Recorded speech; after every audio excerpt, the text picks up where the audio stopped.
Hello, mummies, friends, and family. Dumelang. I just shot a video le amo, and the video was about the day when she was born, and I was basically telling her about that day. So obviously she didn't give me the reaction I was looking forward to. I thought she'd be shocked, surprised, and have many questions, but she didn't. I get it in a sense anyway, because I mean she's only 10, so she's still young, and for her processing it is not really a big thing. Nonetheless, when I was pregnant with her, I was 19 years old, so I was just at the end of my teenage years. And so I thought I should sort of talk about this stage and what it feels like to be pregnant as a teenager. So I'll start with a little bit of the background, and sort of what happened with me mentally and all that kind of stuff. So I was first year in varsity. I was 19 years old. I took a gap year after matric, and then when I was 19, I then started varsity. So I met this young man, and it was yeah, and we fell pregnant. So I remember when I found out I was pregnant, having to obviously tell my parents. And I think I've told part of the story actually in my 10 years of motherhood video. So I called them and I told them.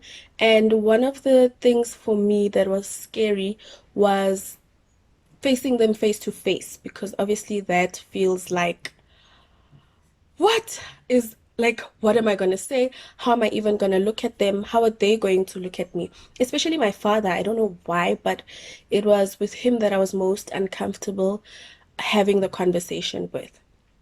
Nonetheless, I had the conversation with them, and my parents are very, they are out of the box. They're conventional but unconventional with certain topics and certain situations and things that happen in life.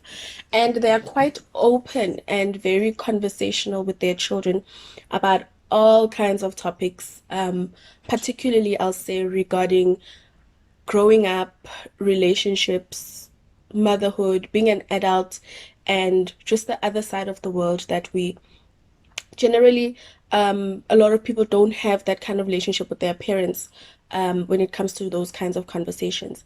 So I would also say that this is actually when we started and we became more open about these topics.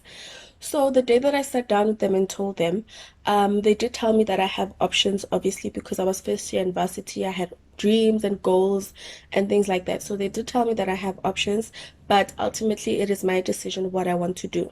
So I did have that mindset that perhaps having a child now is too soon and it might ruin my future. But at the same time, I also knew that it's still, it's still possible to to not really suffer because of this. I remember saying that I want to have an abortion after they gave me the options that I have. They gave me three options, which was either to keep the baby, to have an abortion, or to give birth and then give the baby up for adoption. So the first option I gave them was that I want to have an abortion. It wasn't an option for me when I found out I was pregnant. But sitting down around the table, I remember it so vividly. Sitting down around the table with them and looking at my dad, I felt like, okay, this, I mean, I cannot disappoint him any further. So I decided that I was going to have an abortion, and that's what I told them. And I think the other thing also is that I'm the second child. They have my sister who is older than me, and she should serve as the example, or it's sort of like the older person should have the child first, but it happened vice versa. So nonetheless, I tell them I'm going to have an abortion. I'm going for that option, and they support me. They say, okay, like, are you sure? Is this really what you want? Yes. Yes. Conversation done. And that day I remember taking a shower and sitting in the shower crying my eyes out. I cried so much because I knew that's not the decision I wanted. And as I was getting dressed, my mom came over and called me from my bedroom, and she then, I think she spoke to her cousin, my aunt, who's a doctor, and they had a conversation about me having an abortion. And then she called me And she said to me, you know what? Are you sure this is the decision that you want to take? And obviously I said no, but I feel like maybe for my future and for the sake of maintaining the relationships we have like between me and my parents, maybe this would be the best decision. And then my mom said, well, there's a lot of cons to it. And she told me about the cons, and my aunt called and they told me about the cons, medically, for my health, basically. I also believe maybe it was to serve as a scare, maybe for me to change my mind. But my mother assured me that as disappointed as they are as parents, they don't necessarily want to make me do something that I'm not comfortable doing. And they're assuring me that they'll support me no matter what decision I take. And so I took that, I believed that, and I kept my baby. And I had my baby, and they took care of her. It was a very confusing time, first and foremost. So now that I decided that I was going to keep the child, and I was much more comfortable with that decision, it was very difficult. And it was more so difficult um, internally, because I was very confused, and all of a sudden there's a lot of fear about my future. But I also remembered, there's power in the tongue.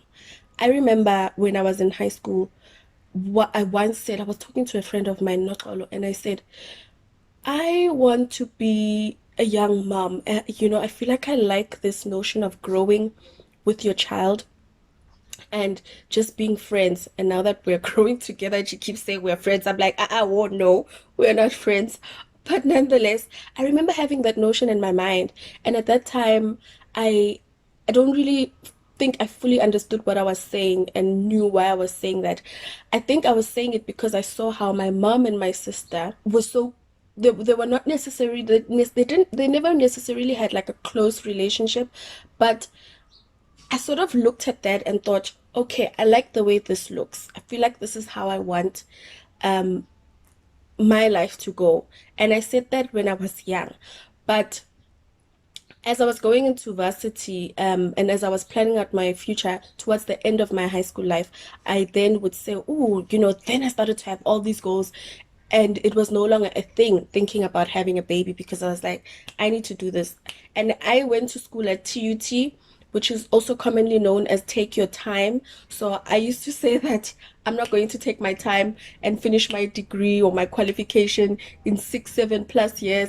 I'm going to finish it on time. And I had those goals. And so it became very confusing for me between what's going to happen, how am I going to continue to achieve my goals, and at the same time raise this child. And also it felt like now I'm burdening my parents, and now there's these people who have to take over my responsibilities because I made decisions, and now other people have to live up to those decisions. Another thing is that you sort of go through it alone. I was in varsity, and throughout most of my pregnancy, it meant that I was at school. And so you sort of go through it alone, and it's your first time, so you don't really know what you're doing.